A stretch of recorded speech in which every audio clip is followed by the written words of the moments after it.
Depende naman kasi talaga yan sa personalidad ng isang lalaki. Uunahan ko na ha, di ako perfectong mister. Pero ako, ito kasi ang laging nasa isip at ginagawa ko. Simple lang. Sinasabi ko sa misis ko na mahal ko siya. Para sa akin kasi yung simpleng I love you sa chat o tawag, malaking bagay na yun. Pero syempre, hindi pa rin sapat ang salita lang para maiparamdam ang pagmamahal. Kailangan kasi marunong din tayong makinig at umunawa sa mga sinasabi ng mga misis natin.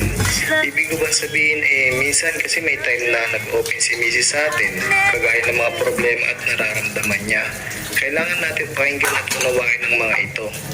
Kapag kasi gano'n ang ginawa natin, ibig sabihin lang ay pinapahalagahan natin ang nararamdaman ng mga misis natin. At sobrang halaga din nun para sa kanila. Isa pa yung misis natin. Yan kasi talaga yung isa sa pinakamaling gawain. Kaya nga maraming naghihiwalay na mag-asawa eh. Simplihan lang natin. Ang pangit naman kapag gabi naglalabing-labing kayo sa higaan tapos maya-maya lang sasaktan mo ng pisikal. Sa totoo lang, ang pananakit ng pisikal ay nakakabawas o nakakaalis talaga ng pagmamahal. Lalo na kung ito'y paulit-ulit. At kung may pagkakataon na nagkamali tayo sa misis natin, ay agad tayong humingi ng tawad. Para ba hindi na humaba ang away at kung saan pa mapunta.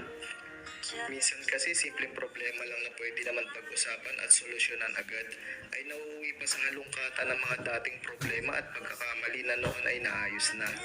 Madalas kasi kahit alam na natin na nagkamali tayo ay mahirap para sa atin na tanggapin ang kamalian dahil sa taas ng pride natin. Isa din sa pagpapakita at pagpaparamdam ng pagmamahal kay misis ay dapat marunong din tayo magpasalamat. Magpasalamat sa mga bagay na naitutulong niya sa buhay niyo bilang isang pamilya. Para kasi sa akin, oo, malaking ambag ang pera na naiuwi nating mga mister dahil sa ating pagtatrabaho. At dapat din naman pahalagaan ng mga misis natin yun. Pero hindi lang naman kasi doon tumatakbo ang buhay ng isang pamilya. Lagi natin isipin na malaki din ang ambag ng mga misis natin sa araw-araw na pamumuhay natin. Sa simple pagsasabi kasi ng thank you love, thank you mahal, thank you han, o kahit ano pang tawagan nyo, ay mas mararamdaman ni misis na appreciate natin ang mga ginagawa nila. Totoong mabigat ang responsibilidad ng misis at mister pagdating sa buhay may pamilya. Pero kagaya nga ng madalas kong sinasabi, pagdating kasi sa physical na lakas ay hindi talaga pareho.